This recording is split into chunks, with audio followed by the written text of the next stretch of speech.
Food తినాలి, ఇప్పుడు హెల్తీగా ఉండాలంటే ఏం చేయాలండి?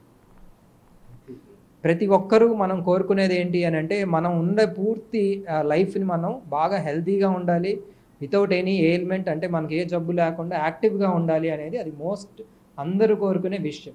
సో దీనికి మనం చేయాల్సింది ఏంటి అని అంటే, అన్నిటికన్నా ముఖ్యంగా మనం చేయాల్సింది ఏంటి అని అంటే, ఫస్ట్ డైట్ అనేది చాలా ఇంపార్టెంట్. సో మనం ఎట్లాంటి ఆహారం తీసుకుంటున్నాం, ఎందుకు అని అంటే మనం ఏవైతే డైట్ తీసుకుంటామో ఆ డైట్ వల్ల వచ్చే ఎఫెక్ట్స్ తోటే మన బాడీ అంతా కూడా మన మెషినరీ అంతా కూడా వర్క్ చేస్తుంది. సో మెయిన్గా ఏంటి అని అంటే diet as for as possible oily food, fatty food ఎక్కువగా తీసుకోకపోవటం. రెండోది ఏంటి అని అంటే ఏదైనా కూడా ఏంటి అని అంటే లిమిట్స్లో, అంటే మన క్యాలరీ ఎంత నీడ్, బాడీ రిక్వైర్మెంట్ ఎంత ఉందో చూసుకొని దానికి తగినట్టుగా మన డైట్ మీల్ అనేది డిజైన్ చేసుకోవటము. రెండోది ఇంకా మూడో పాయింట్ ఏంటి ఏంటంటే ఎక్కువగా ఫుడ్లో ఎక్కువ ఏంటి అని అంటే ఎక్కువ వెజిటబుల్స్, తర్వాత ఫ్రెష్ ఫ్రూట్స్ ఉండేటట్టు చూసుకోవటం. ఈ మీట్ ఫుడ్ కానీ లేకపోతే యానిమల్ మీట్ కానీ తక్కువగా అవాయిడ్ చేయటం. బెటర్ ఏంటి అంటే టు టేక్ ప్రోటీన్ కోసం అని చెప్పి మనం సీ ఫుడ్ కానీ ఎగ్స్ కానీ వైట్ కానీ తీసుకోవటం అనేది these are the good habits అండి. ఇంకోటి డైలీ ఒక హ్యాండ్ఫుల్ ఆఫ్ నట్స్ అనేవి తీసుకోవడం అనేది, అది ఏదైనా కావచ్చు, అంటే మనకు దొరికే వేరుశనగ అయినా అవ్వచ్చు, లేకపోతే ఏదైనా మనకు దొరికే సీజనల్ ఫుడ్ ఏదైనా నట్స్ అవ్వచ్చు, అట్లాంటి హ్యాండ్ఫుల్ ఆఫ్ డ్రై ఫ్రూట్స్ తీసుకోవడం కూడా, ఇవన్నీ కూడా హార్ట్ హెల్త్కి అనేది చాలా ఇంపార్టెంట్. సార్ ఇంకోటి అడ్వాన్స్ టెక్నాలజీ వచ్చిందంటారు ఇప్పుడు ఈ హార్ట్ యొక్క సర్జరీ కావచ్చు, ఏమున్నా సరే ఇప్పుడు వేగంగా ఇప్పుడు మనం ఆల్మోస్ట్ మన ఇండియాలో చూసుకుంటేనండి, మనం వరల్డ్లో ఏవైతే రీసెంట్గా మన డిస్కవరీస్ ఏవైతే ఉన్నాయో, ఈ మన ఇన్వెన్షన్స్ ఏవైతే ఉన్నాయో, ఈ స్టెంటింగ్ సంబంధించిన కానీ అవన్నీ కూడా మనకి these are all available all over the world. So in పర్టికులర్గా ఇండియాలో బాగా ఫాస్ట్గా గ్రోయింగ్ హెల్త్ కేర్ బాగా దొరుకుతుంది. సో దీంట్లో భాగంగా మనం తీసుకున్నట్టయితే, ఈ స్టెంట్స్ విషయంలో తీసుకున్నట్టయితే ఇప్పుడంతా కూడా ఏంటి అని అంటే అండి, స్టెంట్స్ కూడా మనం ఇదివరకు మనం only with an help of angiogram use to do the stent. So అట్లా కాకుండా ఇప్పుడు మనం ఏంటి అని అంటే స్టెంట్ కూడా మనం విత్ హెల్ప్ ఆఫ్ ఒక కెమెరా సహాయంతో, అంటే ఒక సింపుల్గా ఇది వరకు మనం ఏంటి అంటే ఓన్లీ స్టెంట్ వేసేటప్పుడు only with help of angiogram మటుకు మాత్రమే మనం స్టెంటింగ్ ఇట్లాంటివన్నీ ప్లాన్ చేసేవారు.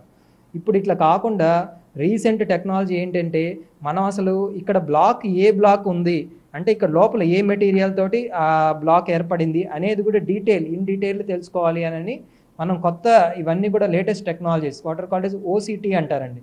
ఇది ఏంటి అని అంటే ఇప్పుడు ఏదైతే మనం ఇక్కడ నేరో అయిందో బ్లాక్ చూస్తున్నామో ఆ బ్లాక్ మెటీరియల్ ఏంటి అంటే ఇద్దరు అక్కడ కొలెస్ట్రాల్ మెటీరియల్ ఉందా, లేకపోతే మనకి ఏమన్నా కాల్షియం ఉందా, లేకపోతే ఫైబ్రస్ బ్లాక్ ఉందా. ఫర్ ఎగ్జాంపుల్ ఈ కేసు చూసినట్టయితే ఇక్కడ మన ఏదైతే బ్లాక్ ఉందో ఆ పర్టికులర్ జోన్లో ఇక్కడ ఫైబ్రస్ మెటీరియల్ ఉంది. సో ఇట్లా వివిధ చోట్ల మనకి ఎట్లా బ్లాక్స్ ఎక్కడ ఉన్నాయి, తర్వాత ఎక్కడి నుండి ఎక్కడి దాకా మనకి ఆ మెటీరియల్ ఉంది, సో దానికి మనం ఎట్లా మనం ప్రొసీజర్ని ఎట్లా ప్లాన్ చేసుకోవాలి అని అంత మెటిక్యులస్గా మనం ఇంకా మోర్ అడ్వాన్స్డ్గా దీని ద్వారా మనం స్టెంటింగ్ చేసుకోగలుగుతున్నాం. రెండోది ఏంటంటే దీనివల్ల వచ్చేసరికి ఏంటి అని అంటే మనకు స్టెంటింగ్ రిజల్ట్స్ కూడా అబ్సల్యూట్లీ పర్ఫెక్ట్గా వస్తాయి. సో కాకపోతే ఇది ఏంటంటే మనం ఎక్కడ చేయాలి అనేది అది చాలా ఇంపార్టెంట్. రెండోది ఏంటి అని అంటే ఇట్లాంటివన్నీ కూడా ఏంటి అని అంటే these are all advanced care, once మనకు డిసీజ్ వచ్చిన తర్వాత చేసేవి. కానీ వీటన్నిటికన్నా ముఖ్యమైనది ఏంటి అని అంటే మనం నివారించడం అనేది అది అన్నిటికన్నా ప్రధానమైనది. ఎందుకనంటే అందరి చేతుల్లో ఉన్నది ఇప్పుడు మన జబ్బు స్థాయి పెరగకుండా చేయాలి అని అంటే అన్నిటికన్నా మోస్ట్ ఇంపార్టెంట్ థింగ్ అంటే ప్రివెన్షన్, నివారణ. జబ్బు ఏదైతే ఎంటర్ కాకముందే మనం దాన్ని స్టాప్ చేయడం అనేది that is the best way how can avoid prevent this disease అండి. సార్ ఇంకోటి ఇటీవల యూట్యూబ్లలో ₹1,00,000 ఇంజెక్షన్ అని ఉంటుంది, అది ఏంటి సార్, అది వాస్తవానికి ఏంటి? ఇప్పుడు మన సోషల్ మీడియాలో కానీ యూట్యూబ్లో కానీ ఒక రీసెంట్గా ఉండే క్వశ్చన్ ఏంటి అని అంటే, సో రీసెంట్గా బాగా కాస్ట్లీ ఇంజెక్షన్ ఒకటి వచ్చింది. ఆ ఇంజెక్షన్ ఏంటి అని అంటే ప్రతి 6 నెలలకు వేయించుకుంటే శాశ్వతంగా మన గుండె జబ్బులు బారిన పడకుండా ఉంటాము అని చెప్పి సాధారణంగా ఈ క్వశ్చన్ అనేది కనపడుతుంది. కానీ ఇదంతా కూడా ఇది ఫాల్స్ స్టేట్మెంట్ అండి.